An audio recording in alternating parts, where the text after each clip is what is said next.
नमस्कार दोस्तों, DD react के एक और रिएक्शन वीडियो में आप सभी का स्वागत है। मैं हूं आलोक। तो आज जिस वीडियो पर मैं रिएक्शन देने जा रहा हूं और जो वीडियो मैं आप लोगों के साथ देखने वाला हूं वो वीडियो है डेली स्वैग का और इसका टाइटल है Toyota Corolla is going to invest 48,000 crore in India. तो टोयोटा कंपनी जो है वो 48,000 करोड़ रुपए की इन्वेस्टमेंट जो है वो करने जा रही है इंडिया में। तो इस पर पाकिस्तान की जनता क्या कहती है, आइए देखते हैं। अभी रिसेंटली एक बहुत बड़ी खबर आई है। मैं ये पूछना चाह रहा हूँ कि टोयोटा जो है 48,000 करोड़ रुपए की इन्वेस्टमेंट करने जा रहा है इंडिया में, तो कितनी बड़ी अचीवमेंट है और इंडिया ही क्यों? जी, वहाँ पे एक तो उनकी आबादी बहुत ज़्यादा है, दुनिया का तीसरा चौथा बड़ा मुल्क है। और दूसरा ये है कि अमेरिकन, ये जितने भी यूरोप कंट्रीज हैं या ये जो अमेरिकन है, ये सारे इनका वहाँ पे बहुत ज़्यादा इंटरेस्ट है। अच्छा। तो इकोनॉमी बहुत ज़्यादा है वहाँ पे। अगर फर्ज करें कि आप एक मिसाल दे रहा हूँ कि अगर कोई बंदा 1-2 रुपये भी डोनेट करना चाहे तो 150-200 करोड़ का मुल्क है, तो वो 2-3 अरब तो ऐसे ही इकट्ठे हो जाते हैं। इसलिए वो इन चीज़ों को देखते हैं कि यार हमें पैसा कहाँ से मिलेगा। मूवीज़ में देख लें, वो सारे ब्रांड जितने भी हैं इवन के बैंक तक वहाँ पे चले गए हैं सारे, कि उनको पता है कि यार आज से 15-20 साल पीछे चले जाए तो उनका क्या हाल था और आज क्या हाल है। तो यही वजह है कि वहाँ पे ना, इसी वजह से, क्योंकि उन लोगों का इंटरेस्ट ज़्यादा है वहाँ पे ना। सही बात है। तो इसलिए वहाँ यार एक चीज मैं बीच में रोकना चल रहा हूँ। वो जो पीछे पीले कलर का जो एक बैनर लगा हुआ है उस पर लिखा है FATF। अब उस क्यों लिखा है पता नहीं, उर्दू में कुछ लिखा हुआ है, मुझे उर्दू नहीं आती है पढ़नी। तो आप लोग अगर जिसको आती है बताइएगा कि उस बैनर पे क्या लिखा है FATF को लेकर। मतलब बड़ी जिज्ञासा हो रही है कि लाहौर में FATF का कोई बैनर लगा हुआ है। और दूसरी बात ये है कि वहाँ पे गवर्नमेंट सपोर्ट करती है। वहाँ पे ये नहीं है कि मतलब है कि वो आप उसको पकड़ना शुरू कर, वो तो कहते हैं कि आप आए इधर। उधर काफ़ी चीज़ों में फ्री हैंड दिया हुआ है, यहाँ पे तो हर चीज़ के ऊपर है टैक्स लगा दिए हैं।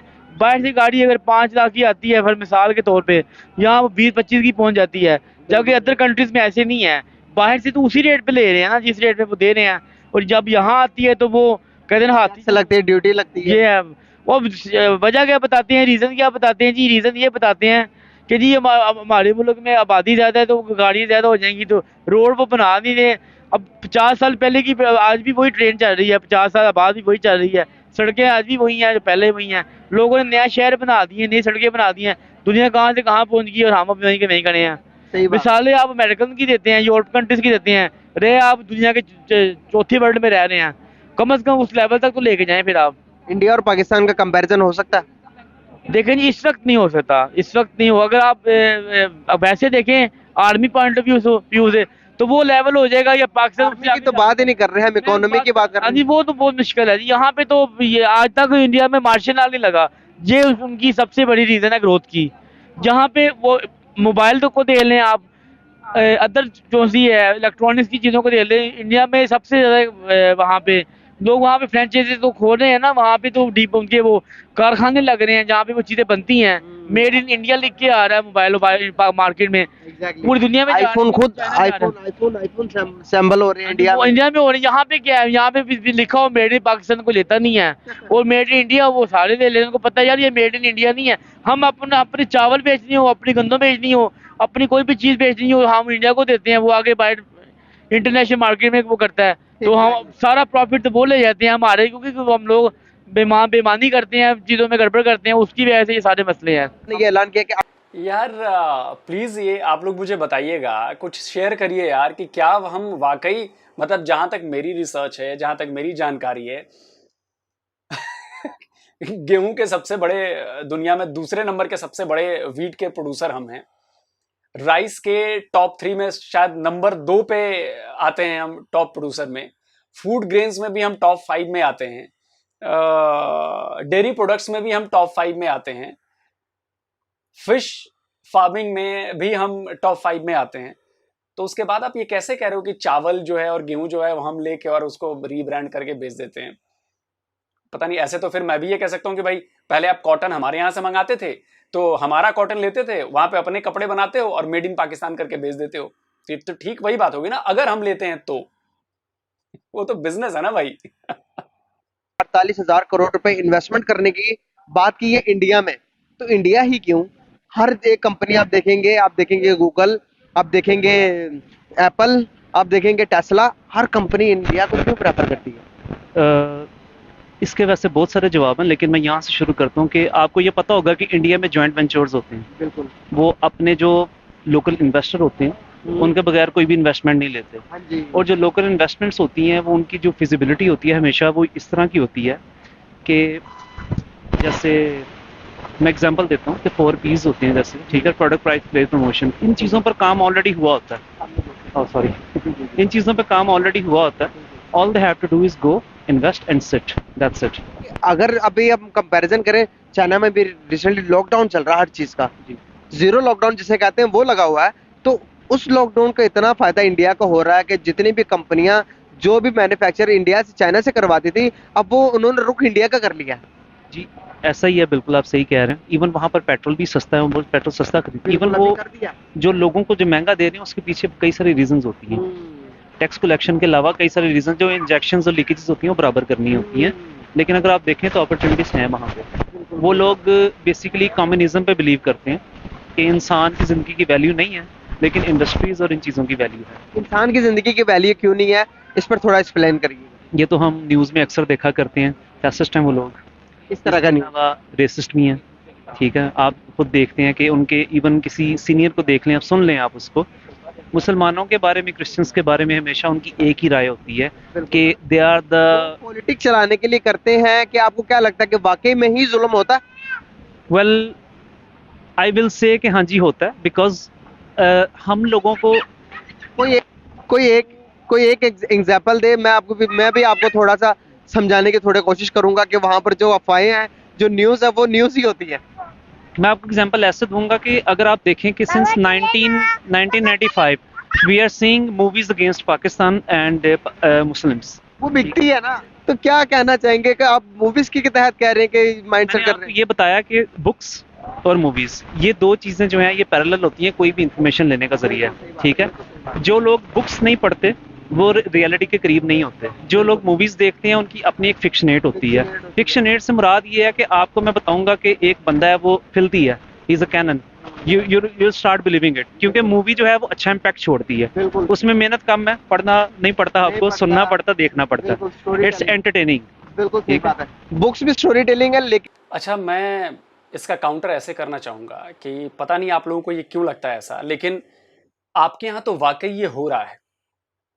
क्या आपके यहाँ जो टेक्स्ट बुक में सरकारी किताबों में पढ़ाया जाता है, क्या वो आप जानते हैं? क्या आपने कभी उसकी चर्चा की है?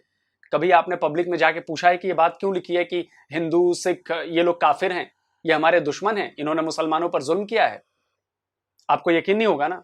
बीबीसी ने इस पे एक स्टोरी की है और उसमें लोगों ने, आपके पाकिस्तान के बच्चों ने क्या कहा है जो नॉन मुस्लिम है, उन्होंने क्या कहा है सुन लीजिए। बीबीसी की स्टोरी है, सुन लीजिए। मेरे पास मुताला पाकिस्तान बुक है और ये 11वीं और 12वीं जमात के लिए है। पेज नंबर 33 पे ये लिखा हुआ है, इंसानियत दुश्मन हिंदुओं और सिखों ने हज़ारों बल्कि लाखों औरतों, बच्चों, बूढ़ों और जवानों की इंतहाई बेदर्दगी और संगदिली से कत्ल किया और बेआबरू किया। मेरे पास जो है ना वो माशरती उलूम की किताब पढ़ी हुई है जो 8वीं जमात के बच्चों को पढ़ाई जाती है और हमने पढ़ी भी थी। एक मज़ेदार चीज़ लिखी हुई है कि मायूसी और बदली के इस दौर में मुसलमानों ने हिंदुओं की सियासी तहरीकों का साथ दिया।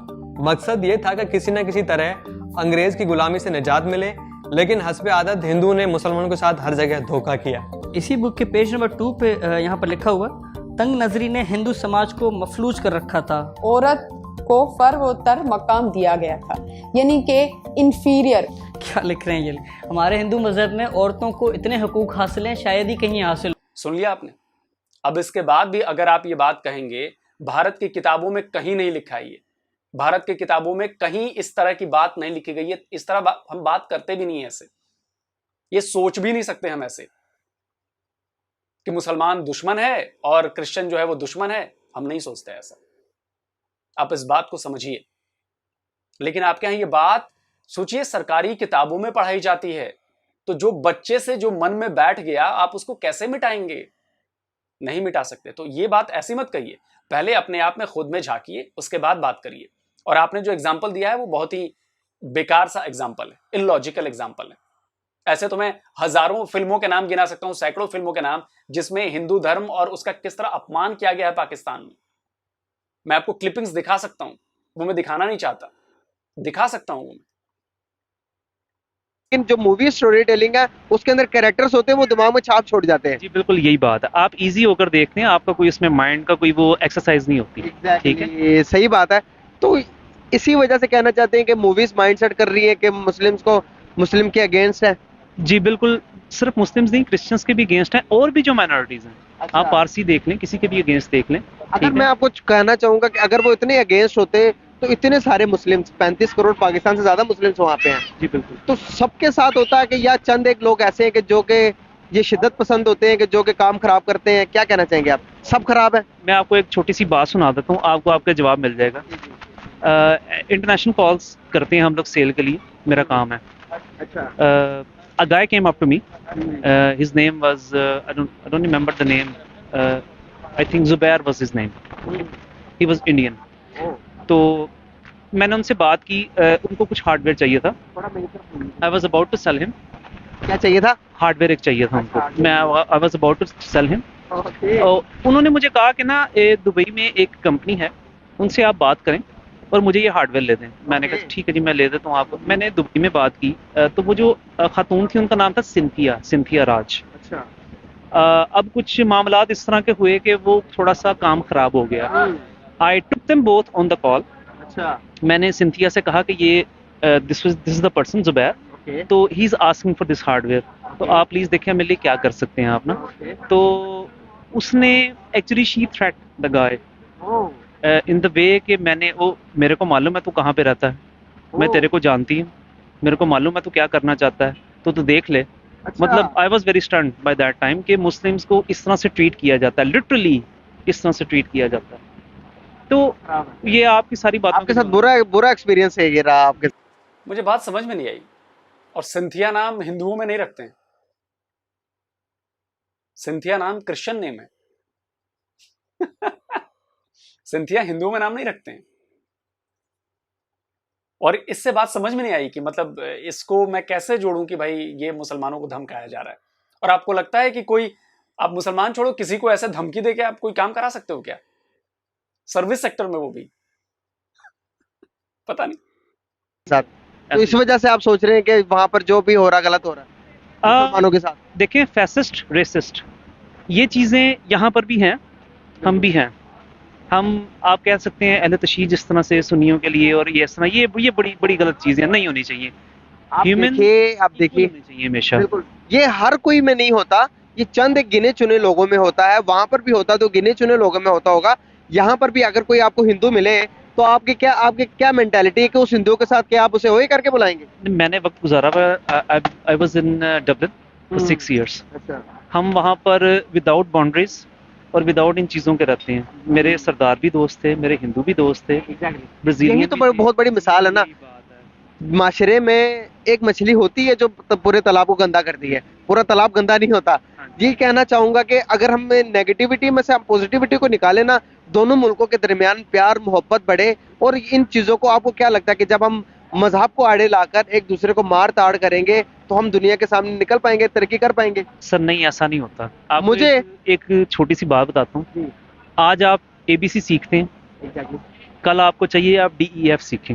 अगर आप कल भी ABC ही सीखेंगे या 15 साल तक ABC ही सीखते रहेंगे सर, तो आप वहीं कभी रह जाएंगे, माइंड भी वहीं रह जाएगा, आपका ग्रोथ नहीं होगी माइंड की।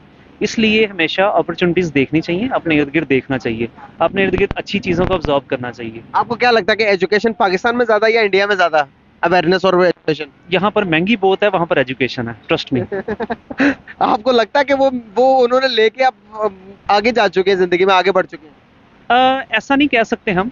ऐसा आपको कहना पड़ेगा ना आपको। नहीं, मैं ये इसलिए नहीं कहूँगा कि उन लोगों को ये लगता है, क्योंकि मैंने आपको जैसे बताया थोड़ी देर पहले कि I was in Dublin for 6 years, मैंने वहीं से मास्टर्स किया हुआ है। उनको ये लगता है कि हम यहाँ पर मिट्टी के घरों में रहते हैं, हमारे घर के बाहर बकरे और गधे बंधे होते हैं। अगर उधर डेवलपमेंट देखें इंडिया में तो हम मट्टी में रह रहे हैं। हाँ, वो आप सही कह रहे हैं। देखा कि यार हमारा मुल्क जो है, हमने तरक्की करनी है, हमसे बात तो कहाँ से कहाँ पहुंची है और हम कहाँ हैं। वो मुअज़्ज़िज़ से जमाने में मुसलमान होकर और हम खार हुए ताड़ के कुरान होकर, कभी यार नौजवान मुस्लिम तदब्बुर भी किया तूने? वो क्या गर्दू था जिसका तू टूटा हुआ तारा? यानी वो क्या लोग थे, वो क्या हस्तियां थी, मतलब क्या वो हस्तियां थी जिनके तुम टूटे हुए तारे? यानी हमारे बाउजदाद की तरफ अल्लामा इकबाल फरमा रहे हैं कि हमारे बाउजदाद क्या थे और हम क्या हैं। सही बात है, सोचने का मियाँ। आपको क्या लगता है कि पाकिस्तान के हालात ठीक होंगे?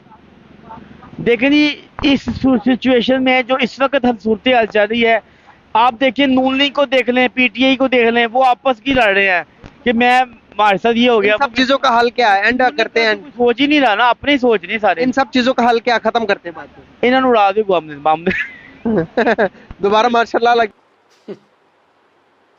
उड़ा दो जी, बम से उड़ा दो। उन भाई साहब की बात मैं सुन रहा था, अब पता नहीं यार, पढ़े लिखे लग रहे थे, बाहर में रहे हुए थे, उसके बाद भी अगर ऐसी बातें कर रहे हैं, और बाहर भी वो कह रहे थे कि मैं हिंदू भी दोस्त थे, ये भी दोस्त थे, वो भी दोस्त थे, उसके बाद भी अगर आप ऐसी बातें कर रहे हैं तो अफसोस हो रहा है मुझे, और कुछ नहीं कह सकता मैं। अफसोस हो रहा है आप पर, अफसोस हो रहा है। मार्शल लॉ हल है? मार्शल लॉ किसी भी मुल्क का हल नहीं। मार्शल लॉ से ग्रोथ रुक जाती है, बाहर से आमतौर पर चीजें रुक जाती हैं। वो मुशर्रफ का आपके सामने है, यूब का आपके सामने है, ज़ियाउल्लाह का आपके सामने है। बाहर से इकॉनमी डाउन हो जाती है, वो तरक्की रुक जाती है। मार्शल लॉ जिस मुल्क में लगता है वहाँ पे वो ताजे बरादी जो थोड़ी बहुत आ रही वो भी नहीं आएगी, क्योंकि मार्शल लॉ लगा हुआ है ना, उसमें तो कई चीजें ऐसी हैं कि वो कट ऑफ हो जाती हैं। सही बात। तो वो मुल्क में एक लॉ जो मार्शल लॉ जो लगा हुआ है, तो उसके हिसाब से सारे काम चलेंगे। मुशर्रफ भी जो सा था, उसने भी मार्शल लॉ लगाया, 3 साल से इलेक्शन करवाए, उसमें वो प्रेसिडेंट बना। प्रेसिडेंट बनने के बाद ही सारा काम शुरू हुआ ना, शक्ल बदल दी उसने अपनी। पहले वो मार्शल लॉ में था, चीफ वो आर्मी स्टाफ था, अब वो प्रेसिडेंट बन के उसने फिर सारा काम, उसको किसी ने बताया कि भाई मार्शल लॉ में चीजें नहीं हो सकती। उसने फिर रूल में जो उनसे अमेंडमेंट करके वो आया, उसमें सियासत में आया, फिर वो अपनी मर्जी के बंदे ला गए, वो 10 साल कर गया। उस दौर में वो इनसे बेहतर दौर था। मुझे याद है कि मैं 250 रुपए का मैंने गोश्त लिया हुआ है, छोटा गोश्त बकरे का गोश्त मैंने 250 रुपए का लिया हुआ है। और 99 में जब मुशर्रफ ने मार्शल लॉ लगाया था, तब मैंने 120 रुपए 100 रुपीज का छोटा गोश्त लिया था। और आप दे लें वो कितने का है। कौमी बचत हमारा जो बैंक है, वहाँ पे लोग 1 लाख रुपए बैंक में रखते थे, 1300 रुपए प्रॉफिट मिलता था, 1500 समथिंग मिलते थे डिस्काउंट। सॉरी डिस्काउंट कह रहा हूँ, वो टैक्स और वो ज़कात वगैरह करके तकरीबन 1350 के राउंड पर मिलता था। वो 1300 रुपये में पूरा एक वो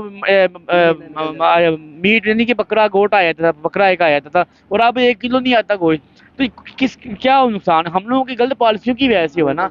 ये लोग आए ही आवाम को मारने के लिए, वो लोग अपनी कौम को संवारने के लिए आए हैं, और हम उनको IMF से जो कर्जा लेते हैं वो इनको मरा दे देते हैं, वो ले लेते हैं, वो कर्जा हम लोग देते रहते हैं।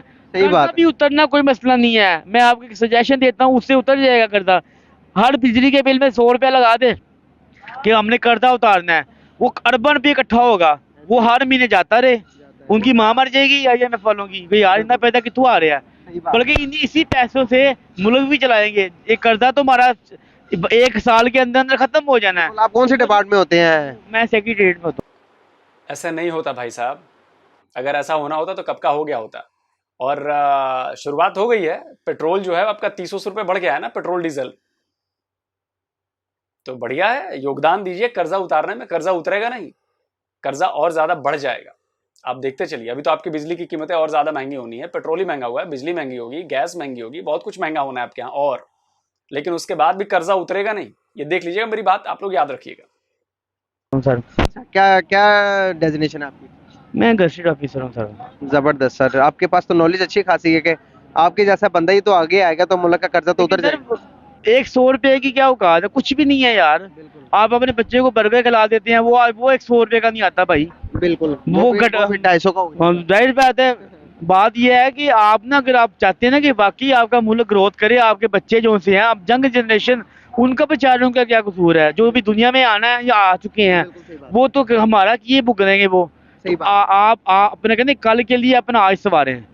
हर बंदा हर बिजली के बिल में 100 रुपया लग के आए, वो इस चीज का हो गया हमने कर्जा देना है, और वो लगे भी, आवाम को नजर भी आए कि कर्जा हो रहा है, फिर वो उन्हीं पैसों में कोई बच्चों को स्कॉलरशिप मिले, कोई पढ़ाई लिखाई का इंतजाम कुछ गवर्नमेंट आप भी करे, कुछ करे थोड़ा बहुत, ताकि यार हम इंशाल्लाह हमारी तो कोशिश पूरी है। बस है वो नाम है उनका बुर्दुगान साहब, वो दे लें, कितने साल से भी हैं वो। जब उनको गिराया गया तो आवाम बाहर आ गई, इनके लिए किसने बाहर आना है? ये तो वो तो मर गए बेचारे टैंकों के आगे फौज को रोक दिया। वो एक कौम है, हम एक कौम है, आपको लगता है नजर आ रहा है ना। क्योंकि बाहर वो वहाँ पे इस्लामी निज़ाम राइज हो जाना है, तो खिलाफत वापस आ जानी है। उनको मसला है कि यार ये आ ना जाए कहीं, सही बात तो इसीलिए तो ये सारा ड्रामा अंग्रेज सोचता 10-15-20 साल आगे की, बिल्कुल सही बात है सर। आज ही सोचते, कल का क्या सोचेंगे। सही बात है सर, बहुत अच्छा लगा आपसे बात करके। Thank you so much and nice to talk with you. जबरदस्त। तो दोस्तों वीडियो हो गया है ख़त्म और कई सारी बातें हुई। जो मुख्य मुद्दा था वो कहीं और चला गया, घूम फिर के बात वहीं फिर से आ गई पाकिस्तान की पॉलिटिक्स। तो नून लीग चोर है तो इमरान ये करे तो वो करे। खैर देखिए, ये समझना बहुत ज़रूरी है कि भारत में इन्वेस्टमेंट क्यों होती है, दुनिया के देश या दुनिया की दूसरी बड़ी कंपनीज भारत में क्यों आती हैं इन्वेस्टमेंट करने। उसकी 4 वजह हैं मुख्य। एक वजह है कि भारत की छवि बहुत ज्यादा अच्छी है। दूसरा, भारत पर आप भरोसा कर सकते हैं। तीसरा, भारत में आपका जो सेटअप है वो सिक्योर है, सेफ है। और चौथा कि रिटर्न की गारंटी है, आपका रिटर्न, आपका पैसा डूबेगा नहीं। तो ये 4 बड़ी चीजें हैं। और इसमें काम कौन करता है? तो सरकार की तरफ से भी काम होता है और लोगों की तरफ से भी काम होता है। जो कंपनीज हैं, अब देखिए नॉर्मली क्या होता है कि अगर आपको यहाँ पे इन्वेस्ट करना है तो आपको पार्टनरशिप करनी पड़ेगी इंडियन कंपनी से, और इंडियन कंपनी का कम से कम 51% शेयर रहेगा उसमें। तो यहाँ की कंपनीज भी ग्रो करती हैं, वहाँ की कंपनीज भी ग्रो करती हैं, प्लस यहाँ पे लोगों को रोजगार मिलता है, यहाँ की इकोनॉमी में पैसे आते हैं, प्रोडक्ट जो है वो पूरी दुनिया में जाता है। अब मोटर बाइक हो, कार हो, पूरी दुनिया में एक्सपोर्ट करते हैं। कपड़े हो, चावल हो, गेहूं हो, सब एक्सपोर्ट करते हैं। तो ये इसलिए होता है क्योंकि हम इस दिशा में एक सिस्टमैटिक तरीके से बहुत लंबे टाइम से काम कर रहे हैं और धीरे धीरे हम इसमें और आगे बढ़ रहे हैं। अब देखिए 100 हमारी यूनिकॉर्न कंपनीज हो गई। आप सोचिए कितनी बड़ी अचीवमेंट है इंडिया के लिए कि 100 यूनिकॉर्न कंपनीज हो गई हैं। और दुनिया में हम यूनिकॉर्न कंपनीज के मामले में नंबर 3 देश हैं, नंबर 3 पे आते हैं। तो ये हमारे लिए अचीवमेंट है। अचीवमेंट क्यों है? क्योंकि हमारे देश के युवाओं ने इस बारे में सोचा, उन्होंने नए नए इनोवेशन लेकर आए, आइडियाज लेकर आए, उस पर काम किया और आज नतीजा आप सबके सामने है। तो भारत हमेशा पीछे छोड़कर डेवलपमेंट पर ध्यान देता है, इंफ्रा बढ़ा रहा है कि और अपॉर्चुनिटीज क्रिएट हों, लोग और आएं, और उसी का नतीजा है कि उसमें तकनीक का भी इस्तेमाल हो। तभी अब देखिए, अब 5G हमारे यहां हो गया ना, लोकल 5G। आप दुनिया भर में छोड़ दीजिए, लोकल हमारे यहां 5G, IIT ने 5G बना लिया। अब सोचिए, तो मेड इन इंडिया हो जाएगा 5G, हमारे लिए वो सस्ता होगा। आप समझिए, तो ये कितनी बड़ी अचीवमेंट है। हमने IIT और रेलवे मिलकर, आप समझिए कि हाइपर लूप ट्रेन का निर्माण करने वाले हैं। नेक्स्ट जनरेशन ट्रांसपोर्टेशन सिस्टम है ये हाइपर लूप, भविष्य का। ये क्यों हुआ? इनोवेशन, अपॉर्चुनिटीज दी गई, प्लेटफॉर्म प्रोवाइड कराई गई और सरकार की तरफ से हुआ। सरकार ने IIT बनाया तब तो आज ये हो रहा है। लेकिन सिर्फ IIT बनाने से तो काम नहीं होगा। आपने टीम बना दी लेकिन प्लेयर परफॉर्म ही नहीं करेंगे तो काम कैसे चलेगा? वैसे ही यहाँ के स्टूडेंट्स उस लिहाज से सोचते हैं, उनकी सोच वैसी हो चुकी है। वो ढूंढते रहते हैं, पढ़ते रहते हैं, नई चीजें निकालते रहते हैं। उसका नतीजा है कि भारत आज बढ़ रहा है। तो उम्मीद करता हूं कि वीडियो आपको अच्छा लगा होगा। तो भाई, और चैनल को सब्सक्राइब कीजिए भाई। बड़ी स्पीड स्लो सी लग रही है मुझे, चैनल अभी तक स्पीड ही नहीं पकड़ पा रहे। तो चैनल सब्सक्राइब कर लीजिए। जो लोग सिर्फ आके वीडियो देख जाते हैं उनसे नम्र निवेदन है कि भाई चैनल को सब्सक्राइब जरूर करिए। तो जल्दी हाजिर होता हूं एक और नए वीडियो के साथ। नमस्कार, जय हिंद।